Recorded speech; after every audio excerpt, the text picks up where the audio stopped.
की सहज वे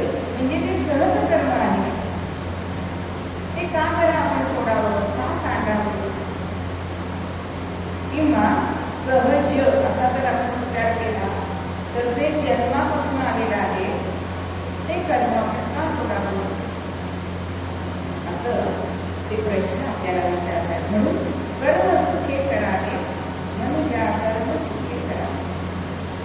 भगवंताने सुद्धा सांगितलेलं आहे की मा कर्म फल हेतू, म्हणजे कर्म तुम्ही करा पण त्याचं फळ तुम्हाला काय मिळेल याच्याकडे आपलं लक्ष नको. कर्माचं फळ हे मिळणारच आहे. तुम्ही कसंही करा, कर्माचं फळ मिळाल्याशिवाय राहत नाही. मग असं हे कर्म जे आहे ते आपण मनापासून करावं, म्हणजे त्याचं फळ सुद्धा आपल्याला चांगलं मिळतं. बघा, आपण गृहिणी घरामध्ये राब राबत असतो. सासरच्यांची मर्जी मिळावी म्हणून आपण सगळं करत असतो. पण हेतू काय असतो? त्यांनी आपल्याला निदान केलं तरी म्हणावं, एवढं तरी आपली अपेक्षा असते की नाही. पण एवढी सुद्धा अपेक्षा तुम्ही ठेवू नका, असं भगवंत आपल्याला सांगतो. म्हणून कर्मामध्येच आपल्याला जगायचं आणि कर्मामध्येच आपल्याला मरायचंय, आणि ह्या कर्मामुळेच आपल्याला यश, धन, मोक्ष हे सगळे मिळत असते. मग ह्या कर्मामध्ये सुद्धा प्रकार सांगितलेले आहेत. ते म्हणजे क्रियमाण कर्म, संचित कर्म आणि प्रारब्ध कर्म, असे 3 प्रकार आपल्याला याच्यामध्ये दिसतात. मग क्रियमाण कर्म म्हणजे कसं असतं? तर आता आपण कर्म केलं आणि ताबडतोब त्याचं फळ मिळतं. अगदी उदाहरणार्थ बघायचं झालं की आपल्याला तहान लागली, आपण पेलावर पाणी प्यायलं आणि आपली तृष्णा शमते. म्हणजे पाणी पिण्याचं आपण कर्म केलंय आणि ताबडतोब फळ मिळालंय की आपला आत्मा शांत झालाय. हे क्रियमाण कर्म आहे. पण काही कर्माची फळं ही कालावधीने मिळत असतात. म्हणजे कसं? तर वर्षभर अभ्यास केला मुलांनी तर परीक्षेमध्ये चांगले मार्क मिळतात. म्हणजे वर्षभर हा कालावधी त्याच्यासाठी जावा लागतो. किंवा शेतकरी अगदी मृग नक्षत्रावरती बियाण पेरतो आणि ते धान्य कधी तयार होतं, त्याचं फळ कधी मिळतं, दिवाळीच्या दरम्यान मिळतं. म्हणजे त्यासाठी काही काळ जावा लागतो. असं हे क्रियमाण कर्म आहे. पण संचित कर्म म्हणजे काय? तर संचित कर्म म्हणजे ते आपण कर्म केलंय याचं फळ लगेच मिळत नाही. काही कालावधीनंतर किंवा काही जन्मानंतर ते फळ आपल्याकडे उभं राहतं. पण फळ हे मिळतं. ज्यावेळी कौरव पांडवांचं महायुद्ध झालंय आणि त्यामुळे त्या युद्धामध्ये धृतराष्ट्राचे 100 पुत्र मारले गेले. आणि भगवंताला ते विचारताय की मी असं काय कर्म केलं होतं की मला हे पुत्र शोकाचं दुःख प्राप्त झालं. आणि भगवंताने धृतराष्ट्राला जवळजवळ त्याचे 50 जन्म आधीचे दाखवले. आणि त्यावेळेला पारधी होतास आणि तू ते पालन करण्यासाठी जो बाण सोडलास, तो बाण एका वृक्षाला लागला, कागदाला न लागता. आणि त्या वृक्षावरती जे अनेक पक्षी होते, कारण ते बाण लागल्यानंतर ते झाड उभं जळले आणि त्या आगीमध्ये होरपळून काही पक्षी मेले आणि त्यांची संख्या 100 होती. आणि म्हणून तुला पुत्र झाले ते 100 झाले. त्याचे काही पक्षी हे आंधळे झाले आणि म्हणून तुला अंधामध्ये धुवायला जन्मात राहिले. असं हे संचित कर्म कधी उभं राहील आपल्याला सांगता येत नाही. आणि मग आपण म्हणतो की उद्धवा अजब तुझे सरकार. समाजामध्ये बघत असतो की चांगली माणसं वागतायत, ज्यांच्या जीवनामध्ये संकट येतात आणि ते काही ना काहीतरी भ्रष्टाचार करून सुखामध्ये राहत असतात. पण ते त्यांच्या पूर्वकर्माचं संचित असतं. गदिमाने अगदी सुंदर उदाहरण दिलेलं आहे की पतिव्रतेच्या गळ्यात धोंडा रेषेला मळीहार, उद्धवा अजब तुझे सरकार. मग असं हे दिसतं ते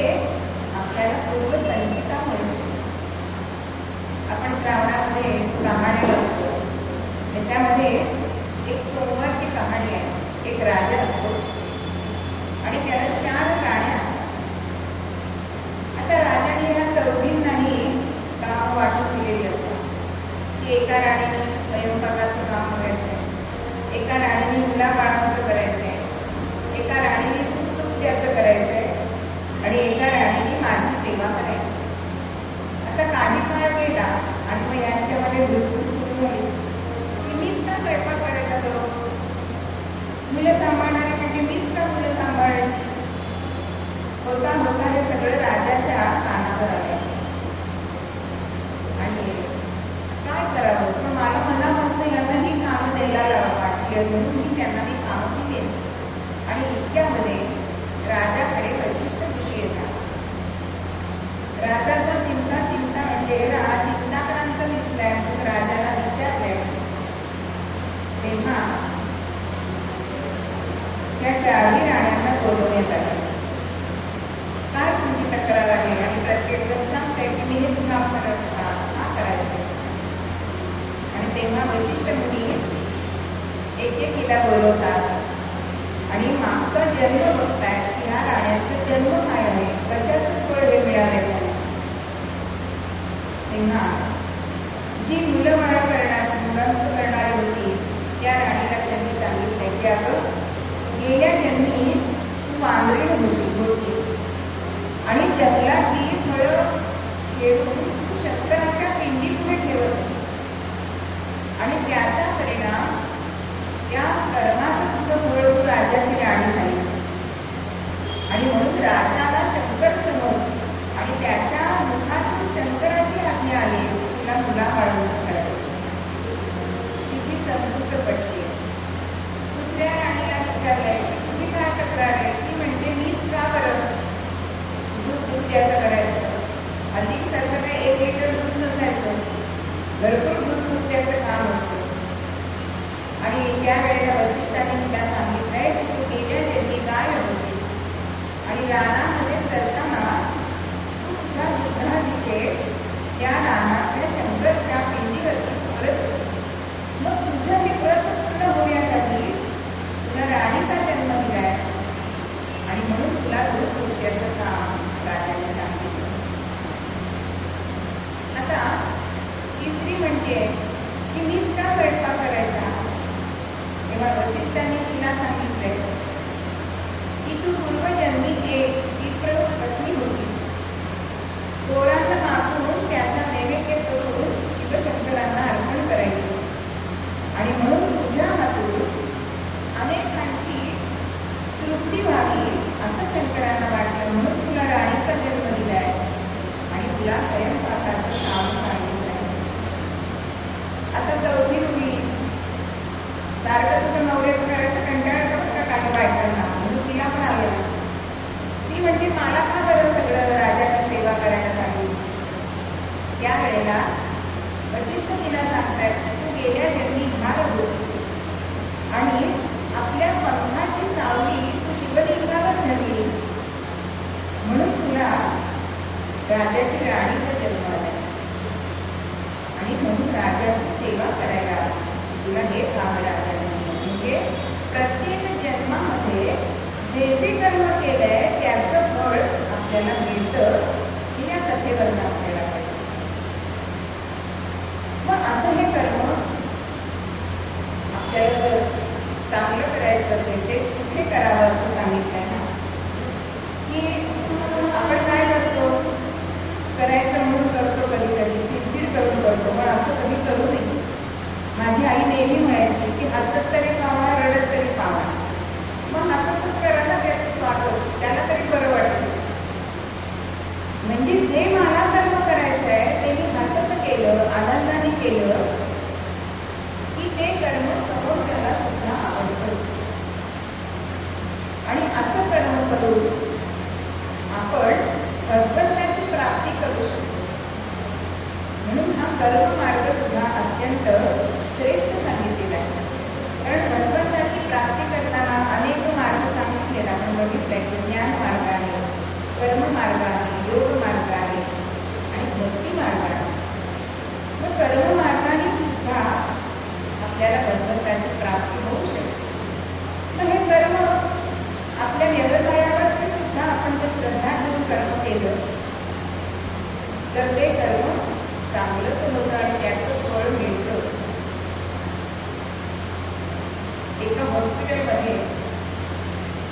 बेशुद्धी असणारी एक स्त्री जागी झाली आणि मी कुठे आहे असं तिला समजेल आणि बघतीये तर डोळे उठून आपण कुठेतरी हॉस्पिटलमध्ये आहोत असं कळलं. आणि तेवढ्यामध्ये तो तरुण डॉक्टर पुढे आला. बाई तुम्ही मला ओळखलंच का? मी असं नाव सांगितल्यानंतर स्त्रियांच्या लक्षात असतं, बायकांच्या म्हणजे शिक्षकांच्या, की तू अमुक बॅचचा आहेस ना असं ते लक्षात ठेवतात का. आणि त्याप्रमाणे त्या बाईंनी त्याला ओळखलंय. पण मी इथे कशी आले? तर त्याने सांगितलं की माझा एक मित्र पोलीस खात्यात आहे आणि तुम्हाला सार्वजनिक याच्यामध्ये सरकारी दवाखान्यात तिथे त्यांनी बघितलं आणि म्हणून त्यांनी माझ्या हॉस्पिटलमध्ये तुम्हाला आले. मग बाईंना सगळं आठवायला लागलं की आपल्या मुलांनी आपल्याला वृद्धाश्रमात टाकले आणि वृद्धाश्रमामध्ये अशी काही सोय नाही आणि म्हणून आपल्याला सरकारी हॉस्पिटलमध्ये नेलं एवढंच मला आठवतं. पण हा विद्यार्थी म्हणजे डॉक्टर म्हटलं की तुम्ही काही काळजी करू नका. आम्ही सगळे ढ असणारे विद्यार्थी त्यांना तुम्ही शिकवलंय ना तर तुम्ही आता वृद्धाश्रमाची काळजी करू नका. काय पण आपण पडदा उतरून दाखवतोय. आमच्या घरचे सगळे विद्यार्थी तुम्ही तुमचं सगळं करण्यासाठी आलेले आहेत. म्हणजे फुकट घेतलेल्या शिकवणीचा काय परिणाम झाला, काय कर्म केलं होतं आणि त्याचं फळ काय मिळालं. म्हणजे आपण जे कर्म करतो त्याचं फळ आपल्याला मिळतंच मिळतं. मग अशी कर्म आपल्याला स्मृतींनी सांगितले, स्मृतींनी सांगितले, गाढव आणि दुःख कर्म सांगितलेली आहे. तर स्मृतींनी म्हणजे वेदांनी जे आपल्याला कर्म सांगितले त्याला स्मृती कर्म सांगितलं. अशी आपल्याला मुख्य करून 4 कर्म सांगितले की म्हणजे नित्य कर्म, नैमित्तिक कर्म, काम्य कर्म आणि प्रायश्चित्त. अशी 4 कर्म ही सांगितलेली आहे. मग नित्य कर्म म्हणजे काय? तर स्नान संध्याकाळी जे आपण दररोज सांगितलेलं आहे किंवा स्नान झाल्यानंतर पूजा पाणी करणं, काही कीर्तन उपासना करणं हे नित्य कर्म आहे आणि ते प्रत्येकाने करायला पाहिजे. पण आपल्याला ते दिसत नाही. म्हणजे आपल्याकडे असं सांगितलेलं आहे की संध्या नाही केली तर पाप लागतंय, पण संध्या करून तुम्हाला पुण्य मिळेल असं नाही. पण दोष आहे. पण आम्ही काय आपल्या बायकांची नावं संध्या पूजा असं काही लागतं आणि मग दिवसभर तिच्या नावाचं जग चाललेलं असतं. संध्या संध्या पूजा पूजा हे त्याचं पुण्य मिळेल का? होत नाही. म्हणजे आपल्या घरामध्ये आपले जे संस्कार सांगितलेले आहेत ते आपण नित्य कर्मामध्ये केलेच पाहिजे. प्रत्येक घरामध्ये हे घडलं पाहिजे. आज बघा मौंची बंधन होतं. आपण या महिन्यामध्ये किती म्हणजे मुले लक्षणाला आले आपण गणित केलं तर 25च्या वरती येऊन गेलेले. पण आज त्याचा संस्कारांचा इव्हेंट झालाय. कित्येक गुरुजींना गळ घातले जाते की सकाळी पूजा झाली की संध्याकाळी सोडपूजा करा. आता वास्तविक पाहता लगेच सोडपूजा करायची का हो शास्त्रामध्ये सांगितलेलं नाहीये. 16 वर्षांनी म्हणजे त्याचं शिक्षण झाल्यानंतर सोडपूजा सांगितलं. म्हणजे आमचे जे गुरुजी आहेत ते सांगतात की मी हे पाप करणार नाही, तुम्ही त्या गुरुजींकडे कृपा करून देतो त्यांच्याकडे जा. असं करणं पाप आहे. दक्षिणामध्ये होऊन करायचं नाहीये. म्हणजे आज आपण आपल्या मुलांची अशी स्थिती करतोय की ते कुठल्याच आश्रमात नाही. की आपल्याकडे 4 आश्रम सांगितले, ब्रह्मचर्य आश्रम, गृहस्थ आश्रम, वानप्रस्थ आश्रम आणि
आहे की पहिल्या वर्षी 5 वर्ष मला ते व्रत करायचंय, शिवामूठ व्हायची किंवा महालक्ष्मीचे कोकणास्थानकडे अष्टमीची पूजा असते.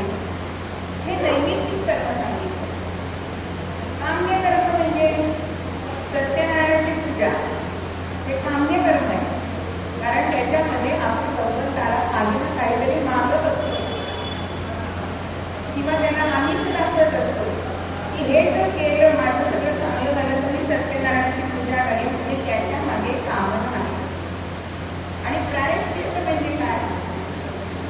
तर प्रायश्चित्त म्हणजे एखादं कर्म हे आपल्या हातून घडलंय आणि त्याचं आपल्याला वाईट वाटतंय की हे आपण असं करायला नको होतं, आणि त्यामुळे आपण जी त्याच्याबद्दल शिक्षा घेतो त्याला प्रायश्चित्त असं म्हटलं जातं. शिवरायांच्या राज्याभिषेकाच्या वेळी सीतामातांनी त्यांची सप्तधान्यांनी ही तुला केलेली होती. कशासाठी? तर राजा आणि प्रजा हे जे नातं आहे ते वडील आणि मुलाचं नातं आहे. मग प्रजेमध्ये त्यांनी पापकर्म केले, त्याचा दोष राजाला दाखवलं आणि त्या दोषातून मुक्तता व्हावी म्हणून हा दान धर्म करायचा, हे त्याच्यासाठी प्रायश्चित्त आहे. अशी ही कर्म आपल्याला सांगितली. मग सार्वजनिक कर्म म्हणजे काय? सगळ्यांनाच सांगितले. कुठल्याही जातीचा असू दे, कुठल्याही वर्णाचा असू दे, ही कर्म सांगितले. ती म्हणजे अहिंसा, सत्यमस्तेय, काम, क्रोध, लोभता, भूतप्रिय, हितेहाच, धर्माय साधमर्यादा, भगवान अहिंसा प्रत्येकानेच पाळायची. आज आपण आपला धर्म सोडलाय म्हणजे जे खाणारे असतात ते म्हणतात रावणाने त्याचे भाव वाढवले हाताचे. कितपत योग्य आहे? अहिंसा हे आपल्याला सार्वजनिक हे कर्म सांगितलेलं अस्तेय, चोरी करू नये हे सगळ्यांना सांगितले, सगळ्या वर्णीय माणसांना सांगितले. प्रत्येक कर्म अकाम, कामना ठेवू नका, लोभ ठेवू नका, भूक मात्रांवर दया करा, अशी ही सार्वजनिकांनी सुद्धा ही कर्म आपल्याला सांगितलेली आहे. मग अशी ही कर्म जर आपण केली तर आपल्याला त्याचं पुण्यच मिळत असतं आणि त्याचं फळ सुद्धा आपल्याला प्राप्त मिळतं. अशी कितीतरी उदाहरणं असतात. माझं ते उदाहरण सांगितलं की खरं काही दोष नव्हता, पण हातात ते कर्म घडलं की गाडीवरनं जात होते, टू व्हीलरवरनं, आणि एका पुलावरती माझ्या समोरचा अचानक थांबला आणि त्याच्या कॅरियरला एक कॅन लावलेला होता आणि त्याच्यामध्ये पेट्रोल भरलेलं होतं. आता त्याच्या पुन्हा थांबला म्हणून तो थांबला म्हणून मी थांबले, तर माझी गाडी त्या कॅनला लागली आणि त्याला छिद्र पडलं आणि ते पेट्रोल व्हायला लागलं. जवळजवळ 5-6 लिटर पर्यंत गेलं असेल. 20 लिटरचा कॅन. आता खरं तिथे काही चूक नाही, पण घडलं मग कर्म. विचार करते का बरं असं आपल्या हातात घडलं? आपण ब्रेकवर कंट्रोल नाही ठेवू शकतो. आणि नंतर 15 दिवसांनी असं झालं की मी मॉलमध्ये गेले होते आणि 25 किलोचा कट्टा तांदूळाचा घेऊन गाडीवरती पुढे ठेवला आणि घरी येत होते. आणि त्यावेळी माझ्या गाडीला कोणीतरी आपटलं आणि त्या कट्ट्याला बोट पडली आणि त्याचं जवळजवळ 7-8 किलो तांदूळ खाली पडले. माती इतके तुम्ही घेऊ शकते नाही.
द्विज म्हणजे विप्राची पूजा करणं, गुरूंची पूजा करणं, ज्ञानी माणसांचं दास्य करणं, याच्यामध्ये सत्कर्म सांगितलेलं आहे. बघा, नारद मुनी कुठेही गेले तरी त्यांची पाद्यपूजा होत असे की सृष्टांकडे जावं, दुष्टांकडे जावं, राक्षसांकडे जावं, देवांकडे जावं, म्हणजेच जे ज्ञानी आहेत, जे पूज्य आहेत, त्यांची सेवा तुम्ही करा. म्हणजे हे कर्म जे आहे हे तुमचं सत्कर्म होईल. म्हणजे देवांकडे जावे, देवालयात गेलो, आपण गुरूंकडे गेलो तर काही सेवा दिलेल्या असतात ना, मग त्या सुद्धा आपण एक चांगलं कर्म करतोय हा भाव मनामध्ये ठेवून जर की आपण सेवा केली, ती सेवा कोणतीही असू दे, पण त्याच्यामागे भाव हा चांगलाच असायला पाहिजे. भाव चांगला नसला ते देवाला बरोबर कळतो आणि त्याचा लेखा जोडा सगळीकडे गेलेला असतो. म्हणून कर्म हे नेहमी चांगलंच करावं. एकदा देवकीने कृष्णाला प्रश्न विचारला की आम्हाला 14 वर्ष तुरुंगात का राहावं लागलं, तू आधीच का नाही आम्हाला सोडवलं. तेव्हा तो सांगतोय की हे तुझं पूर्वजन्मीचं पाप आहे, ते कर्म आहे तुझं. पूर्वजन्मी तू काही होतीस आणि रामाला 14 वर्ष तू वनवासाला पाठवलं, त्यामुळे 14 वर्षांनी तुझी सुटका झाली. मग आता ती विचारते मग यशोदा कोण होती. तेव्हा भगवान सांगतायत की ती पूर्वजन्मीची कौसल्य आहे.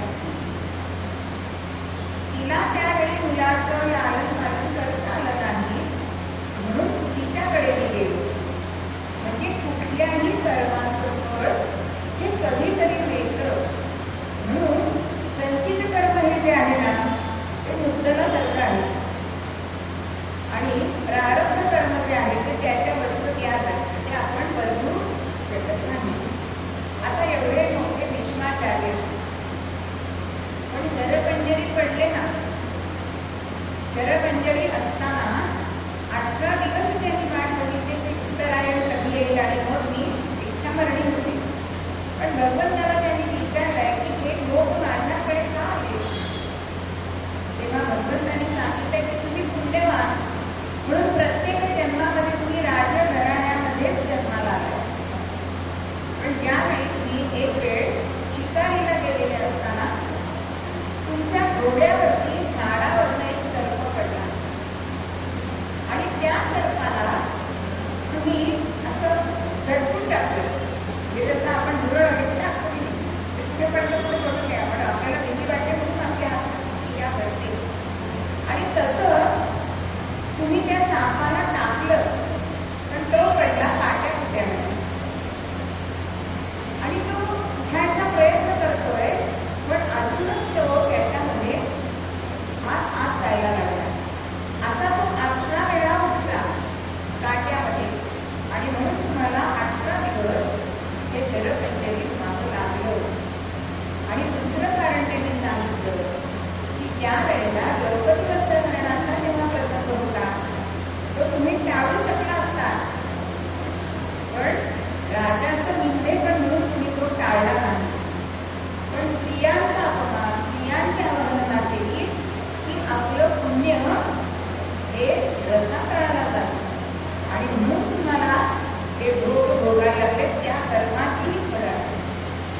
त्यावेळेला आपल्याला प्रत्यक्ष भगवंत याची देवी याची डोळा प्राप्त होतो.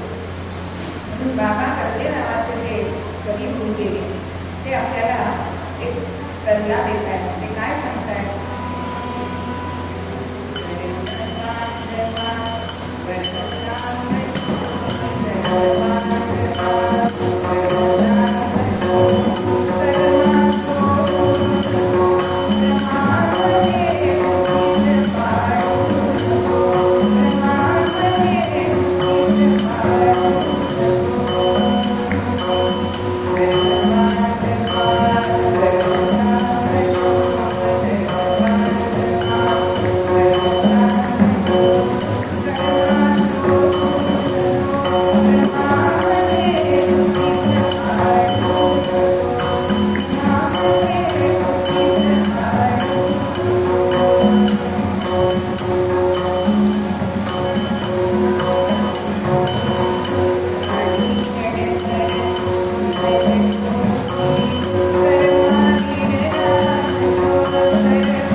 दिवस आले आणि ती दोघी त्यांची सोडली पुढे ठेवली आणि पतीच्या मनाचा स्वर बघून विचारताय, एक विचार का विचार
वारकरी बोलतात, कोण ग तू?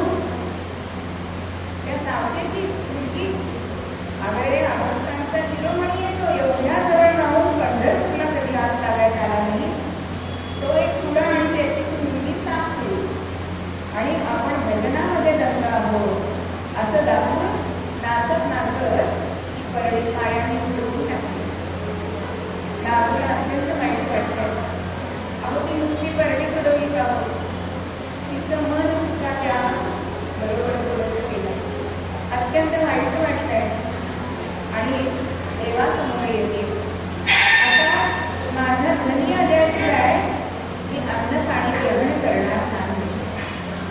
आता सावतोबा सुद्धा गणपतीला प्रार्थना करतायत की ह्या बालमनासाठी तरी तुला गणपतीला यायला लागेल. आणि इकडे ह्या वारकऱ्यांनी तिची ती परडी उडवली आहे. ती म्हणजे तुम्ही स्वतःला त्याचे वारकरी म्हणवता आणि त्याचं काम नाही करत. तुम्हाला तिथे जाऊन तरी दर्शन होणार आहे का? म्हणजे करुणा संघ राहतो का? आणि हे वारकरी पंढरपूरला गेले. नामदेवाचं कीर्तन चालू होतं. प्रत्यक्ष पांडुरंग शांत वाचायला लागले. पण या वारकऱ्यांना मुक्तीमध्ये चैतन्य दिसलं नाही. आणि पांडुरंग नामदेवांना सांगतायत हे वारकरी लांबी गेले. आणि त्या वारकऱ्यांना कळलं की नामदेवांचं कीर्तन चालू आहे, म्हणून त्यांच्यापाशी येत आहेत, विनंती करतायत की आम्हाला पांडुरंगाचं दर्शन घडवा. इतक्यामध्ये ज्ञानेश्वर माऊली तिथे येते आणि भगवंत ज्ञानदेवाला म्हणते तू जरी ज्ञानेश्वरी मुलगी असतेस ना तरी त्याची आचरण करणारा माझा सखा आहे, भक्त आहे. कारण त्याच्या मनस्थिती कशी आहे?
आईला तू कुठे लपवलंय? पण सावत्र म्हणतायत, अहो कालच आमच्या गावाचा सूर्य चोरीला गेलाय. तेव्हा ज्ञानदेव आणि नामदेव म्हणतायत की सूर्य कधी चोरीला जाईल का? मग सावत्र म्हणतायत, मग बरोबर त्याला लपवता येईल का जो जराचरामध्ये? आणि जे तपी तपश्चर्या करणारे आहेत, अनुष्ठान करणारे, त्यांना सुद्धा तो दिसत नाही, असा पंढरीराव तुमच्याकडे आलाय ना. आणि मग सावत्रवादी विनंती केली आणि भगवान प्रकट झाले. पुंडलिक वरदा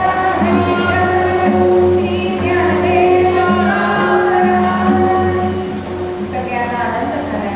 यामध्ये नामदेवानी दर्शन घेतलंय, त्या वारकऱ्यांनी दर्शन घेतलंय. आणि इतक्यामध्ये नाम तिथे आले आणि ती विद्यार्थी कोण येते? तर सावत्रवा सांगतात, आता आपल्या मळ्याचा धनी आलाय आणि त्याच्या शेजारी बसलेत ना ते तुझे काका आहेत. तर आता धनी आलाय म्हटल्यानंतर पटकन गेली आणि थोडं बघाच कणीस भाजून आणलंय आणि पांडुरंगाच्या पुढे ठेवली. आता पांडुरंगाने तिला मांडीवर घेतलंय आणि तिच्या सगळं तो खात होतं, कारण तिथे भाव तिथे देव आहे. आणि ती म्हणते की भगवंता थांब जरा, की माझ्या आईला पण घेते की तिला दर्शन दिल्याशिवाय जाऊ नकोस बरं. इकडे ही जनाबाई म्हणजे सावत्रवांची पत्नी गाडी खेळावत आणि तिला घेऊन ती आली आहे.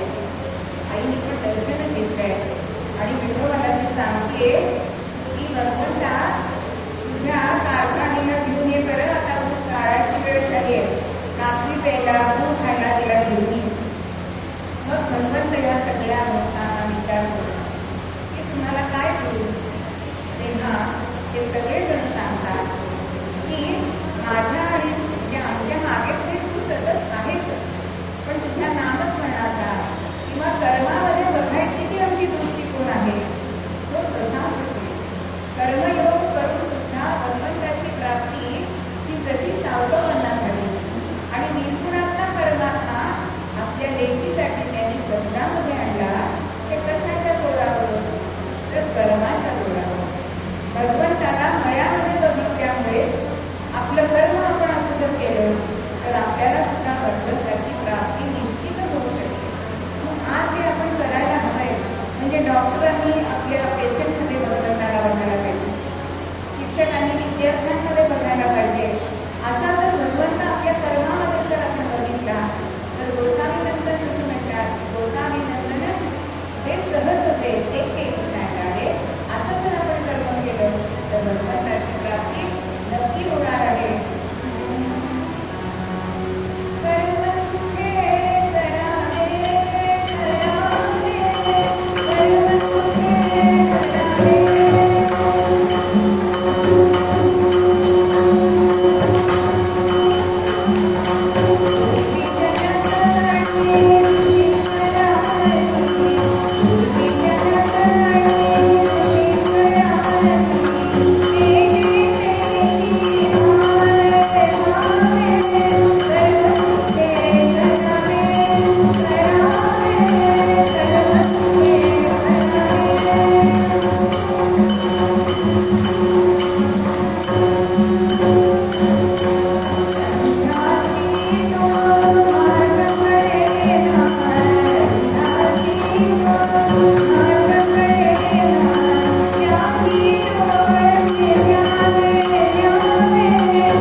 Thank you.